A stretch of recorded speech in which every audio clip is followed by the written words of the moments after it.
Sorry. You got time? Okay, you're fine. Is AV okay? So is there an alternative? Can we test that? Is that working? No, this is working yet. Okay. I'll go and do an intro. Start the intro process and see what we get. Okay. One class. Wait 3 more minutes. Yeah. I'll do the initial intro stuff and then things, okay? And then I'll get you in if we can. And then I'll hand this off if necessary.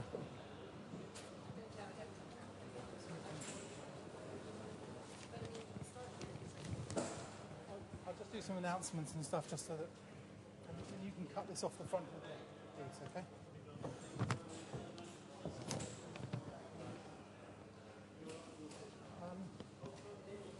Hello.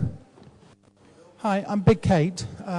Just a couple of announcements while we're getting ourselves sorted out. Currently in Monty Hall, Peter Sturge is talking about Core Boot. That's a replacement for the workshop on the session on Scientology versus Anonymous. And there's a change in your timetable. On Friday, we're getting Relaunch Bits of Freedom at 4 in the Two Envelopes tent, and Tempest for the casual election leader is in the Monty Hall tent, so that's a swap, I think. Okay? Hopefully, this is going to be a fast-run lecture. Ian is got about 45 slides to do in 60 minutes, so there's going to be time for questions at the end. There'll be a little bit of questions at the end. He's going to there'll be a workshop afterwards. I don't know, on another date, so if you want to come and talk to him about that later and talk in more detail, there'll be a workshop as well. And we're just trying to sort out the technology because it's the technology. And this is a version of the talk Ian spoke at CCC, but it's heavily updated. He is a major political campaigner, made open standards work across the Netherlands. This is part of the political hacking strand, following on from things like WikiLeaks and various other talks in other spaces. And I was supposed to cut this short, so I didn't actually prepare anything more but it looks like we're about to start. And I'll leave it to the man. Could you give him a round of applause?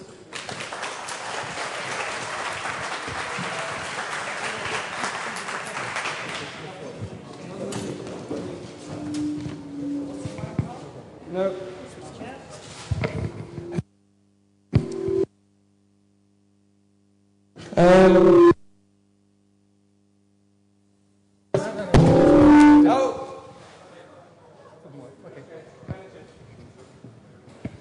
I'll just use this.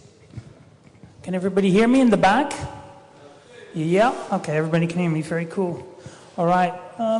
Lost a few minutes, so I hope to get through this. Questions at the end, please. These are my basic house rules. If you have machines that make noise, switch them off, please. And I'll post all the pictures you're about to see on the wiki somewhere, so you can reuse them. And hold your questions till the end. All right. I want to say something about my work in changing Dutch government policy in the area of open source and open standards. And I always want to take a bit of a broader view on what IT is and why it's important in national government and in politics. And so about half a millennia ago, we had an IT information technology revolution, and it was this. It was the Gutenberg printing press. And the Gutenberg printing press allowed for the production of books to be increased with a speed of about a factor of 10,000. So before this machine, a book was something that was handwritten by a monk over a period of 2 years. And therefore the production cost of a single book, even if it was just a copy of an existing book, was the equivalent of €250,000 because nobody could write. So these were very special, highly educated people. Now, with this machine, you could make a couple of hundred books in a single afternoon. So the price of books dropped through the floor, and then the spread of books, therefore, went through the roof. Absolutely.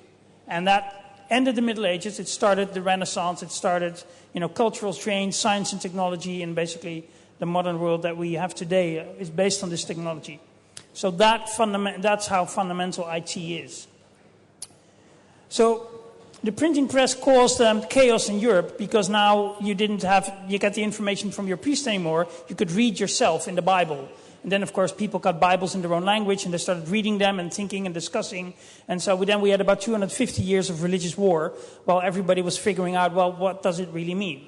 But in the process, lots of other books were printed as well. And so in 1648, we got some peace back and the beginning of the modern Europe of modern states. And you can see that Germany has had a pretty bad time in its religious wars. That's pretty much gone. But you can see there the beginnings of the modern Europe already coming about.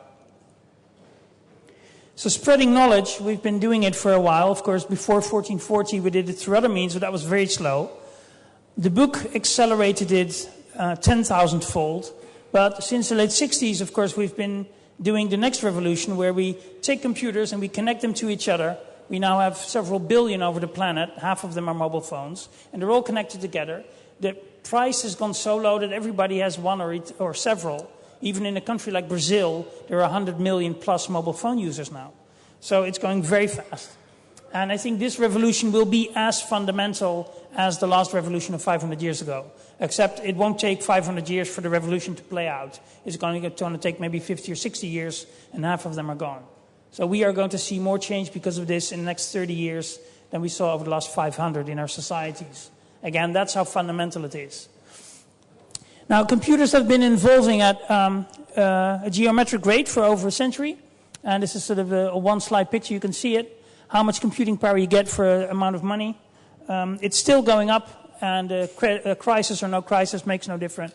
And it means that computers now do everything. So we go shopping through our computer. We do banking through our computer, which can be a bit tricky, but you can do it. We get our music through our computers. Of course, if you're a hacker, you get your music by this channel.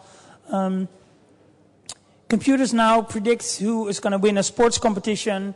They can drive cars autonomously, even in cities. There's lots of things can do. We now have 3D printers run by cheap computers that can not only replicate themselves, but also produce all kinds of great things. There are some demos of that at HAR right here. So computers aren't just typewriters, which is the old view, certainly within government, that people had. A PC is just a typewriter, except it's a bit easier. It's much, much more fundamental than that. It is how we communicate with each other, and certainly in a secure way. It's how we organize each other if we want to do political protesting or something like that. If we want to change something. They run effectively our factory, and our entire industrial economy is dependent on computers and software. And of course, there are still some countries where people actually vote on computers. Not in this country, luckily. But there is still one computer involved, even in the Dutch voting system, which is one central system that tabulates all the other analog paper votes at the end of the evening. I'll get back to this later in the talk. And of course, the computers are the new printing presses. So now we all have our own printing press, and we all have blogs and Twitter accounts, and we can all talk to the world, and then the world can talk back to us. So if the computers are the printing presses, and we want freedom of the press, then it's important that not one or two companies own all the presses or own the software that makes the press do something. We need some diversity there. So in other media, for instance television in Europe, no single company or entity can own more than 30% in a country. So for instance in the Netherlands, a single commercial entity cannot own more than 30% of all the television channels. And we think it's good to have that diversity so we have many voices and keep our democracy going. Now, of course, in software land, this is not the case at all. Not only do we have enormous concentration of power, but we also get all kinds of funny rules that come with the software. This is an example of a software license from Microsoft FrontPage, which you may remember as a program you use to make really crappy web pages. But basically it says we're going to sell you the software, and then we're going to say what you can and cannot do with it. So it's like buying a pen, and then it has a little sticker on the box that says, you cannot write negative things about the Parker Corporation with this pen. I mean, would you buy such a pen? Would you even, take that seriously? Well, this is what in the license, and I dare anyone to pick a legal fight with Microsoft. You need seriously deep pockets and have a lot of lawyers. So there are many reasons to want a different way of how we do software and who controls software, who builds it, getting the diversity. These are some of the reasons, and you can pick one you like, depending on where you're coming from and what your sort of political background is. I'll go over some of you. For my participation in this whole thing, started with this. This is a screenshot I made on January 1st, 2002, when I tried to go to the website of the National Railway to plan a train trip, as I do often. And instead of showing me the planner, it showed me this. And it says, you don't have Internet Explorer. This site only works with Internet Explorer. Go here to download Internet Explorer. And there I was sitting on my ThinkPad with Red Hat 5 point something, for which there is no Internet Explorer. So, I mean, the Dutch Railway is, it's still state-owned nominally. So it's more or less a public utility. And it was telling me, unless you buy Microsoft Windows, you can't come in. You're not welcome here. So I was quite pissed about that. So I wrote a very angry email to some people from the National Railway. But then I thought, well, the webmasters, he probably can't help it either.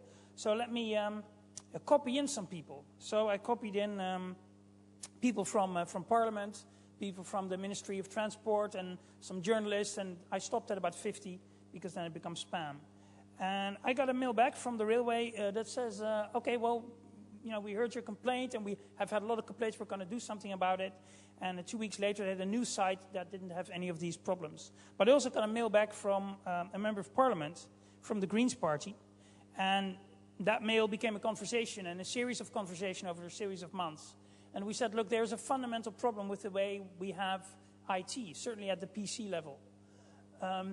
And the government needs to step in, basically, to intervene, because the market obviously can't solve it, otherwise it would have done so. So on 19th of November 2002, we had a motion in Parliament, which was unanimously adopted, which is quite rare for a motion from the Greens Party, that says, okay, we have a failure of the way the software market is working in the Netherlands, and the government needs to step in. And one of the ways the government can do that is to use open source and open standards as much as possible itself, since it's one of the biggest software players. So the first guy there on the line, Kees Vendrik, he became a very good friend because, of course, as a member of Parliament for a small political party, he doesn't get to have many of those sort of unanimous motions in Parliament. So now, of course, I had his mobile number, and I could, point him in certain directions and help him out with things. So I kept feeding him and other people information, and the sort of item advanced on the political agenda very, very slowly. And so you need to draw in people from other political parties, and they will have other things they will listen to. So this is sort of my experience on different Dutch political parties. So this is from left to right on the political spectrum, which still tells you something.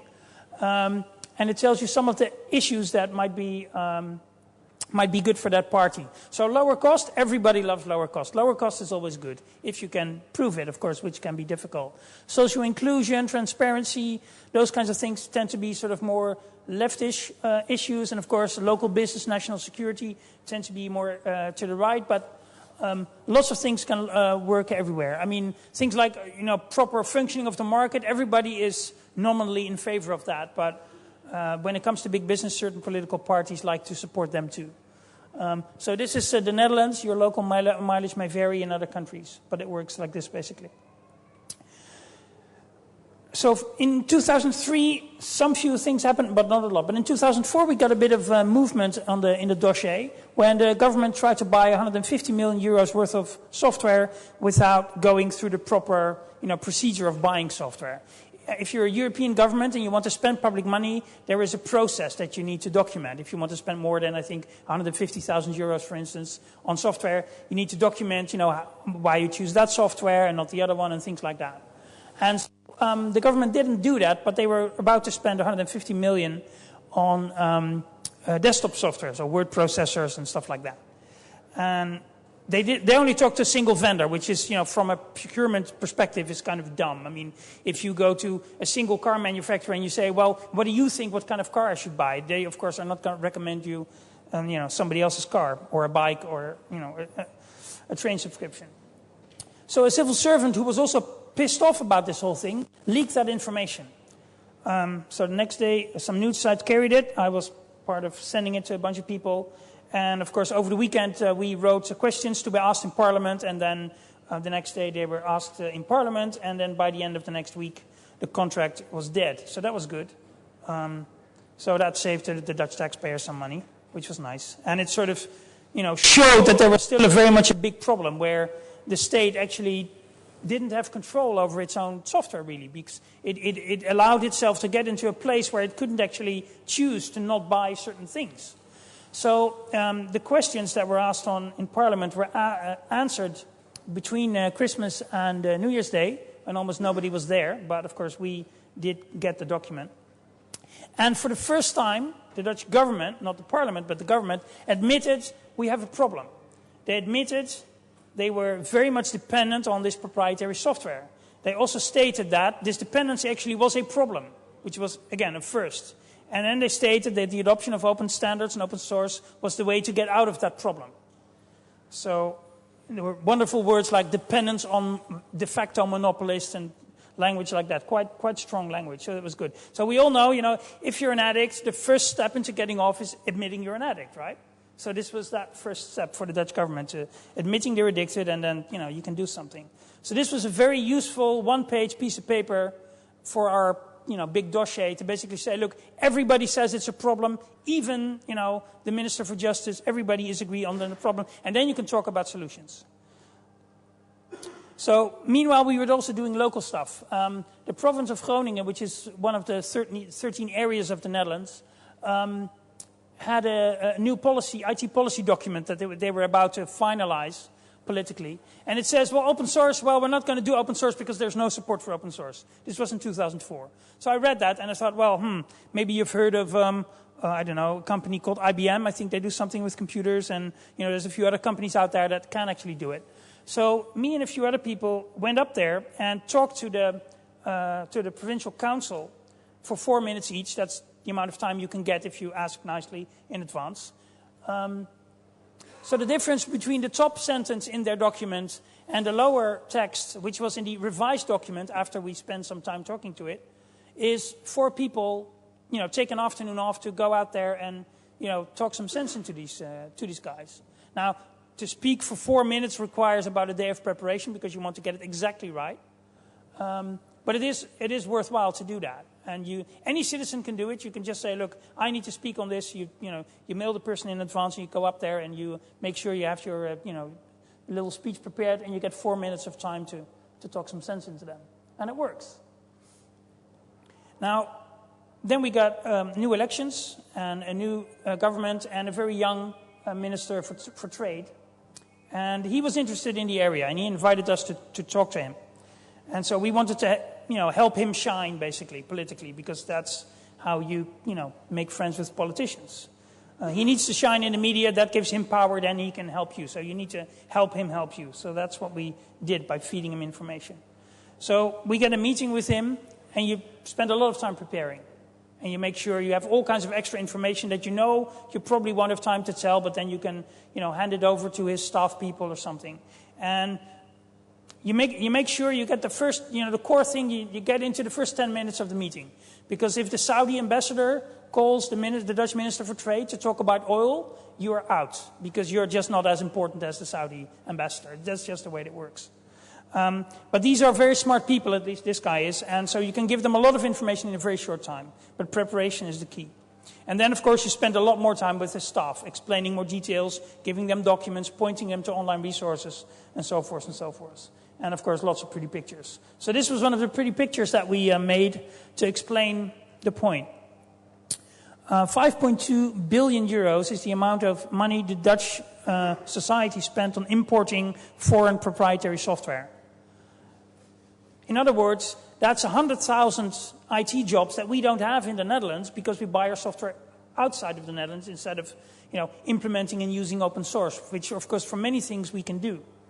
Now, this amount is growing by 10% per year, independent of what the rest of the economy does. That means it's totally unsustainable. That we need to, change that curve, otherwise we'll be in deep trouble. So the two things, open standards, open source. Open standards is having a common language. And if you want to do anything big IT e-government projects, you need to have common language to share data and to share metadata and things like that. And of course, once upon a long ago, there was a big building project, and they didn't have a common language, and therefore it failed. So, we're not saying anything new here. It's all fairly obvious. So open standards is just a no-brainer to do. This is an example of an open standard. It's the standard 20-ton shipping container. And the great thing about the standard 20-ton shipping container is that you can use it for all kinds of applications, like transporting wood or a data center, and you can use all kinds of modes of transportation. But the great thing is that the people filling the container and determining its function don't have to know how it's going to be transported. So the guy driving the truck doesn't care whether the container, holds just bags of grain or a data center or something else. For him, it's all the same. So what this means is a massive flexibility as opposed to the systems we had before this. Now, that's also how the internet works. I mean, how is it possible that the government says, well, we can't have our computers talk to each other, while on the other hand, we live in a world where 3 billion computers are talking to each other every day, and they're made by thousands of different vendors? Well, the answer is open standards. So we have lots of internet-based services like web browsing or voice over IP or email, and we have lots of computers, all different, and they can all talk to each other and share services because they share a set of common open standards. And these, of course, are some of the very, very basic internet standards that make the internet possible. So this is basically how I explain it to sort of non-technical people. Services, this is, of course, what the politicians are interested in, e-government, things like that. And devices and software, that's what the IT people tend to be interested in. It's the shiny things you buy. But the middle layer, that's where the action is. If you do that right, if you architect it correctly, then you can make really large, flexible, and interoperable systems like the internet. And if you do it wrong, like many of the big e-government projects, then it's not going to work, no matter how many billions of euros you spent on it. So this is the reality today for many organizations, both inside the government and out, where the hardware market, so PCs, laptops, servers, things like that, is a fairly well-functioning market. So you can buy a range of products for a range of prices, and there's good competition, and there are alternatives to choose from. But when you get to the platform, the operating system, and some of the layers on top of that, you get vertical integration, which makes everything work together really well, except you always have to buy from a single vendor. So we have a big problem there where everything from the interface to the operating system is all tied together. And that means that there's very little choice, which means that you can have an IT policy, an IT strategy. But since half your technology stack has already been determined for you because you made it some choice for some application 5 years ago, then, what's your choice? And are you then capable to actually control the organization, whether it's a business or a government institution? Now, of course, software companies that are threatened by open source in their business model have been fighting very hard to make sure that we, the customer, can't leave. So, of course, the latest generations, the operating system is actually tied to the hardware with encryption. And, through all kinds of laws, you can't actually change that or alter it. So now you're totally not in charge. Now, if a company wants to do this, if they're happy with that, then, you're welcome to it. But, of course, for a government, this is simply not acceptable. So what we think, and one of the things I do in my sort of day job is to help companies and other organizations achieve these kinds of IT architectures, is there are basically two kinds of software. It's the generic stuff that everybody has, like a word processor or a web server, the stuff that is independent on what it is that you do. Most of that is available open source today, or will be very soon. Then there's the other stuff, the applications that make your organization special compared to all the other ones. That is the stuff you want to control yourself, because that is what separates you from everybody else. If you want to be an innovative organization, whether commercial or not, you don't control that kind of things, then how can you be different from the next organization? So in the discussion, we found that it is very useful to separate open source and open standards, although they are related, because, of course, often in markets where there is no open source, open standards are going to get sort of broken by companies who have an interest in that. But as talking points, you can split them. And open standards is now a very broadly accepted thing. Open source is still more difficult. Of course, you can talk about open source. This is the generally most known term, certainly about non-technical people. Of course, the principles of free software, that it's not about the technical issue of access to the source. It's about the principles of the freedom to do with it what you want. So whenever I get the opportunity, I try to explain the difference and how they come together. So since September of 2007, we've had a national Dutch IT policy around open standards and open source. And it's a little booklet. You can download it from the Ministry of Economic Affairs, both in English and in Dutch.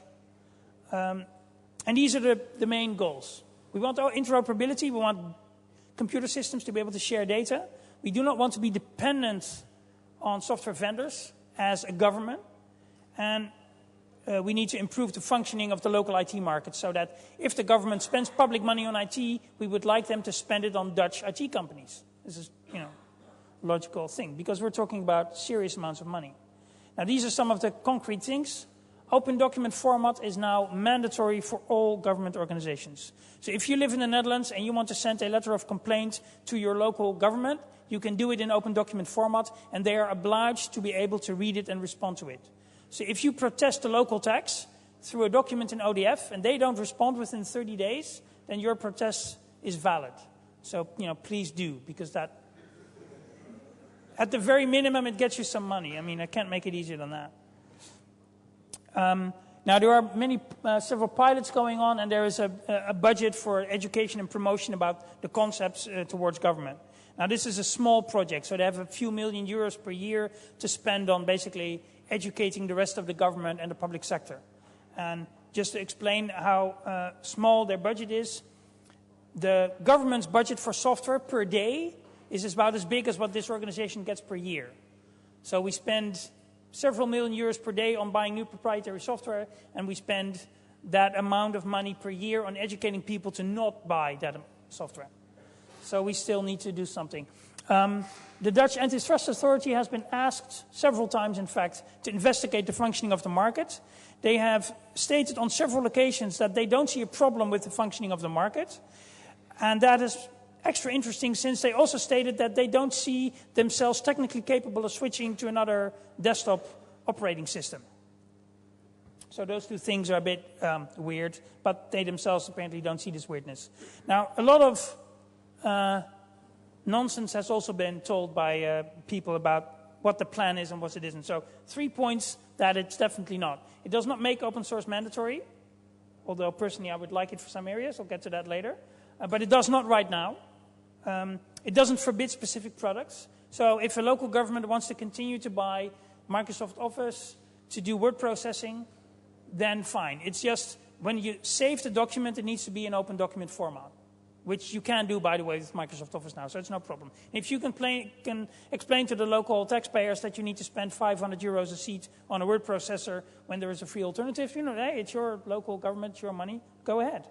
And no specific standards are forbidden. So you need to store your documents in open document format, but if you're a local government and you want to also store them on Betamax tape, hey, go ahead, it's fine, it's your life.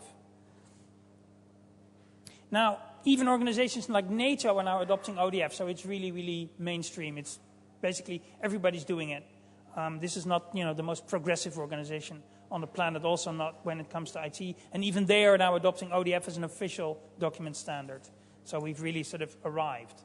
Now, of course, there are lots of fake grassroots organizations who are fighting this. They say, no, it's very important for governments to have choice. And what they mean, they need to have the choice to buy our software.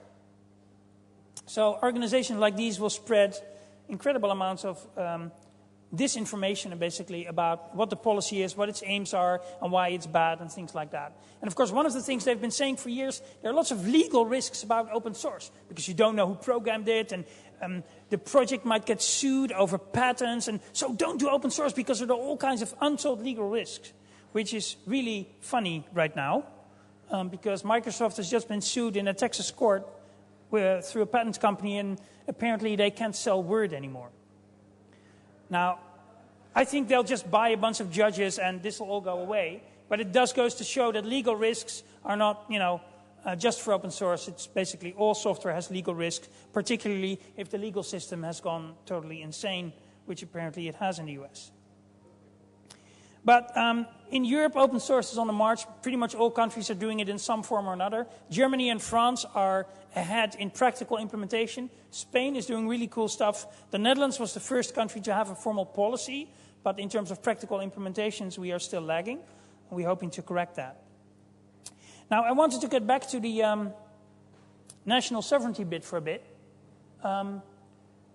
Because now that we have a practical policy, and so I consider sort of the first phase of my personal goal, to be accomplished, and now we need to implement it, and this is, lots of work and lots of meetings, and the good thing about it is that you can actually get hired to do it by the government and get paid to do it, but it's not, of course, as sexy as the initial sort of battle. So I'd like to take it to the next level, and I want to try out some ideas. I want to take you back to these guys. In the 16th century, the Netherlands declared itself independent, and then we fought the Spanish for 80 years. And at some point we won, or probably they just left because of the bad weather, but it's one of those. But anyway, then, so in 1648 we became our own nation, and have been ever since. And, all of Europe became nation states. So these are areas of land where a bunch of people got together. We said, okay, we share a language and a culture.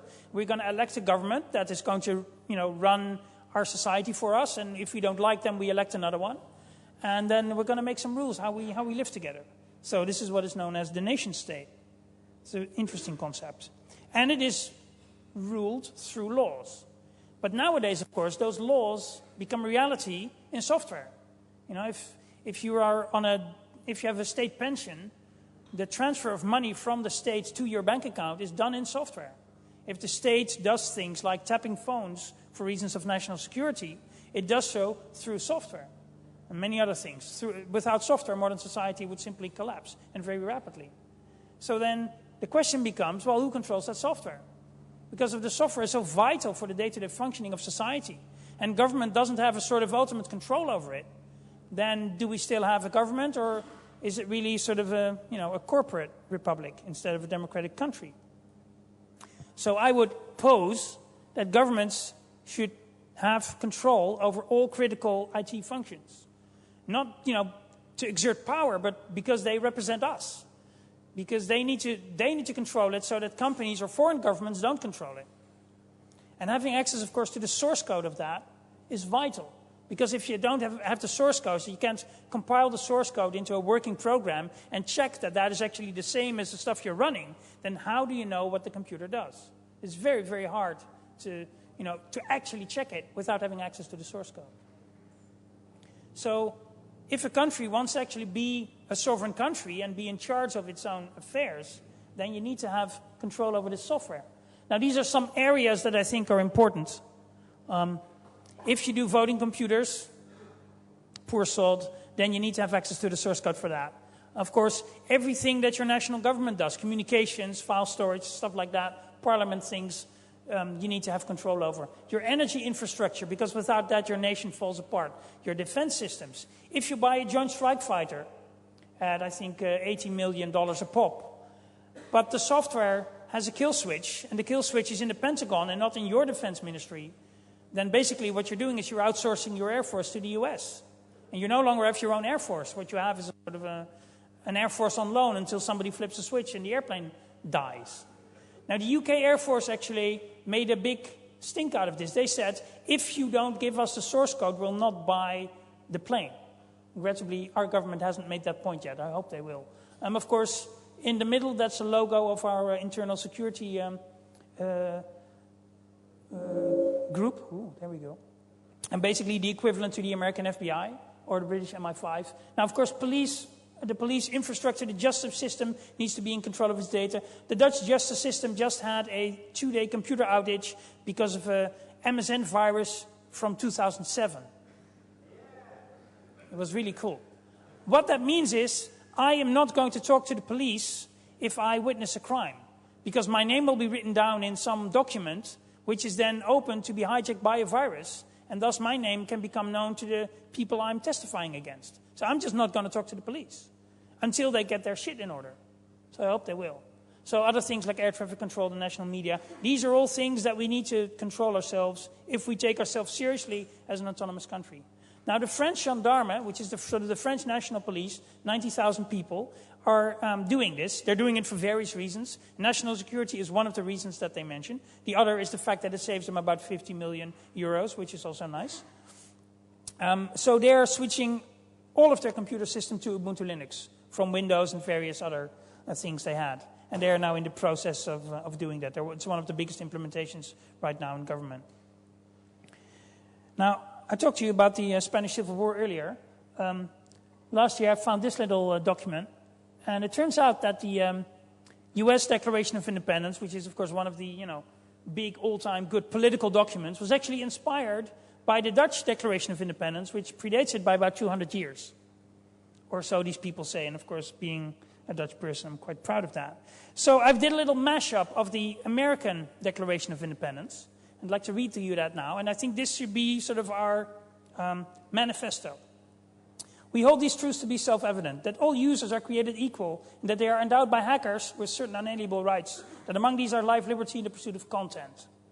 And that to secure these rights, software is distributed among the users, deriving its powers from their consent, because it's your computer. And that whenever any forms of software becomes destructive to these ends, it is the right of the users to alter or abolish it, and to institute new software, laying at its foundation on such principles and organizing its power in such a way that it shall seem to them most likely to affect their safety and happiness.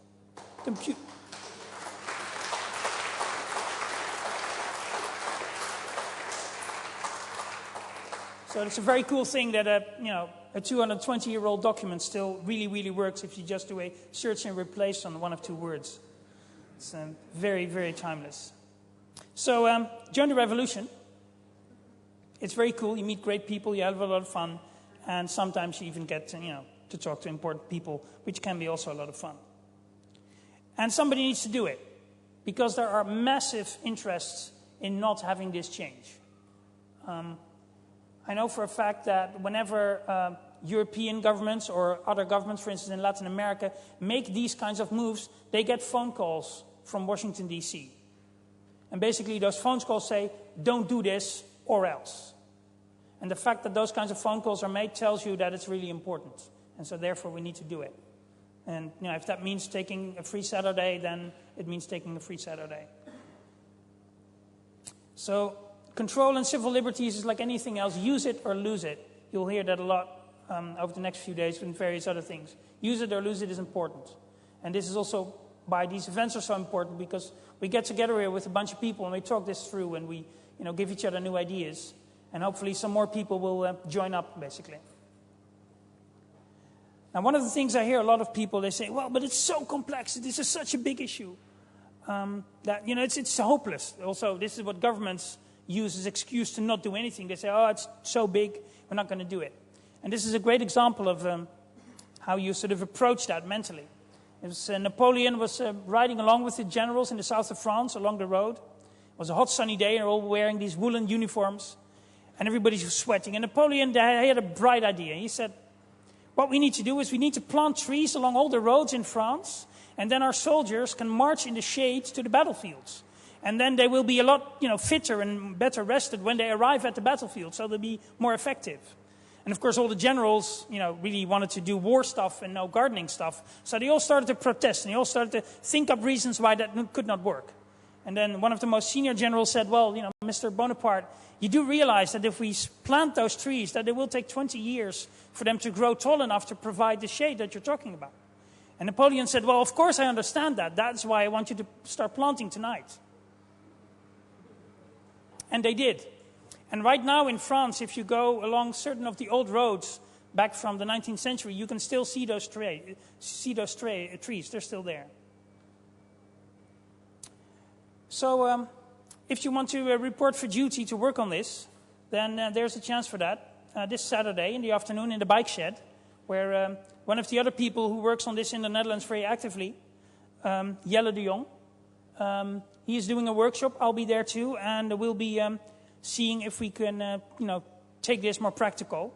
And of course, him and me, we are about the Dutch government because that's, our government to a certain extent at least. But many of those lessons can be applied elsewhere. So if you want to talk about this and see what you can do in a very sort of down-to-earth manner, then please join us on Saturday.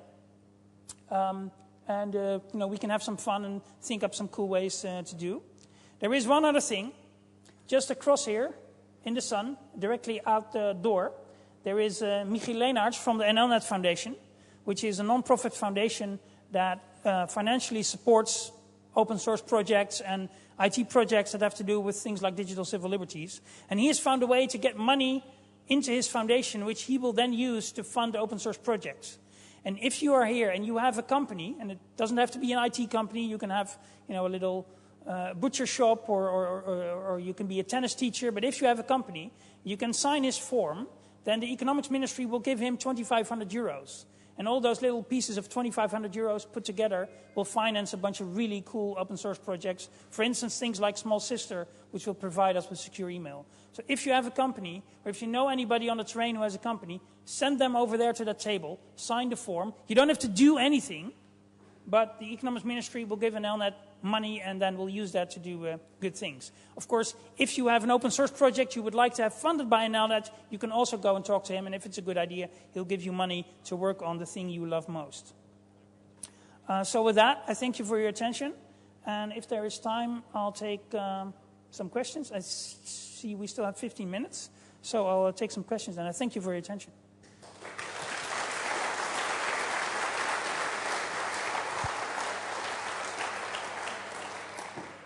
I think Kate is going to do a roving mic. If there are questions, raise your hand so Kate can hand you a mic. Hello. My question is, how would it be to help political parties to run open source in their offices? Because obviously some of them don't. And they're even propagating using open source. Yeah. Many political parties in the Netherlands, they tend to be very small IT shops themselves and very underfunded.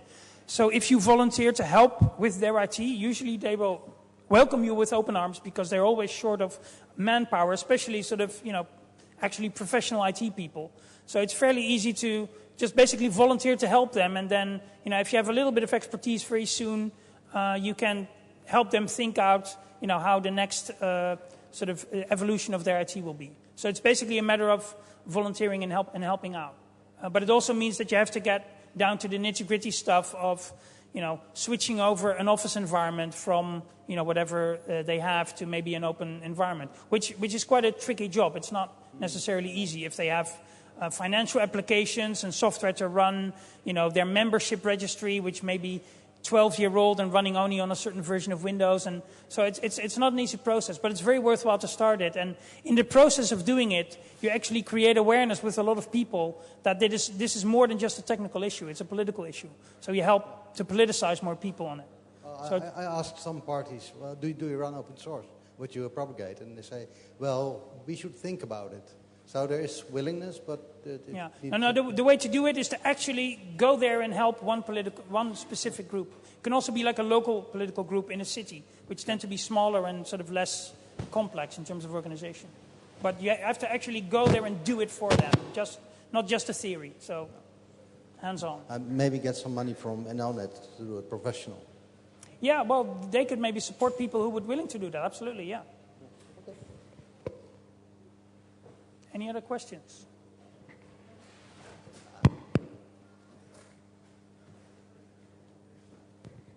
Hello. Hi. I don't know if it's a problem here in the Netherlands, but have you fought against data retention laws and criminalization of hacking tools and stuff like that? Because there was a treaty in Bulgaria in 2001 that implements. It's from where it's derived all the things like the Ripper Act in England. Sorry, I can't hear you. Please speak a little bit slower and maybe point the microphone away from the speaker. In Bulgaria in 2001, there was a treaty that was about cybercrime and everything. Yeah. And from there, for the whole Europe, you have like data retention and criminalization of the hacking tools and so on. I don't know if it's a problem here in the Netherlands, if you are aware of it. In the Netherlands, hacking tools are still legal. They're also used by the Dutch government a lot for all kinds of purposes.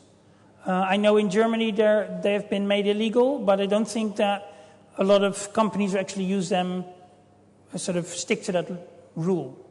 Yes, because now, no one is still enforcing the laws, but if they are made, like they were made in Germany, in England, now they're going to be made in Portugal and in other countries because it's an EU regulation. Eventually it will spread across the whole Europe. It might if we don't do something about it. Then yeah, so that will be made a political issue. You know, can you make software illegal, or can you make knowledge about software illegal? Because of course software can always be recreated if you know that something can be done. I think making certain types of software illegal is probably something like making certain drugs illegal. It's been done in many countries, and it is without exception failed, both in the real world and in actually achieving any goal. So then probably the things will go away after a while.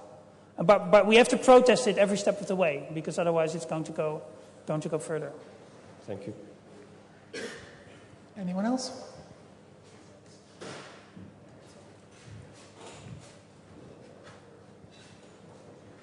Hello.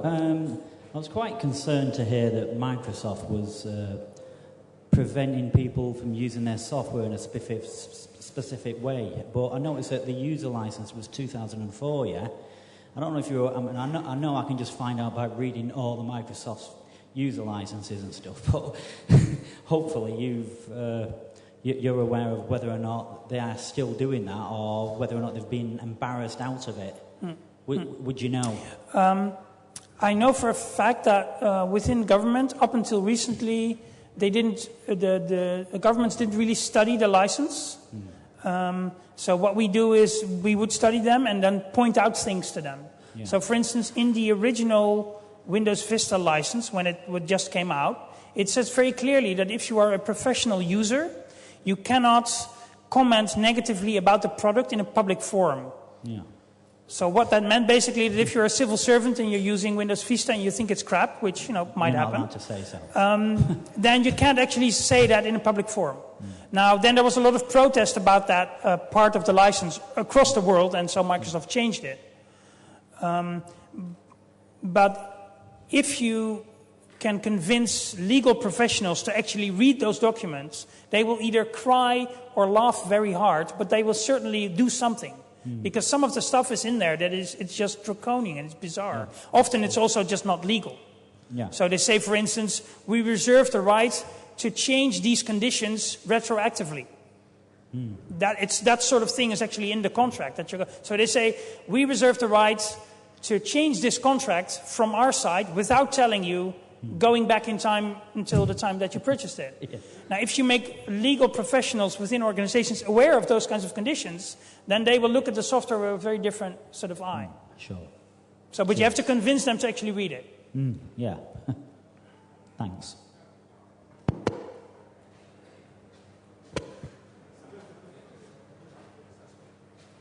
Anybody else?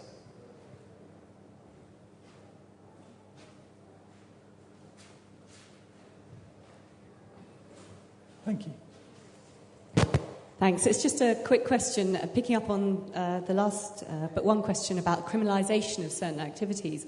Could you say a little brief word about the case of Gary McKinnon and similar provisions in the Netherlands?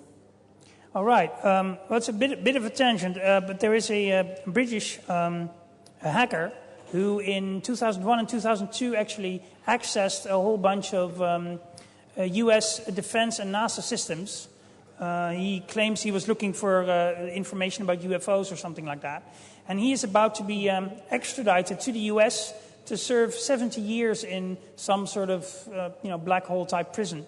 It probably won't be Guantanamo Bay because supposedly they're closing that, but it will be something else. It is funny that in the UK, the local authorities didn't consider what he did important enough to even take the trial. So in the UK, he would have gotten off with a fine or maybe, 100 hours of community service. But then the US came in and says, look, this guy is very dangerous and evil. And he said, look, I just pointed out that most of your Pentagon computers didn't have a password on it.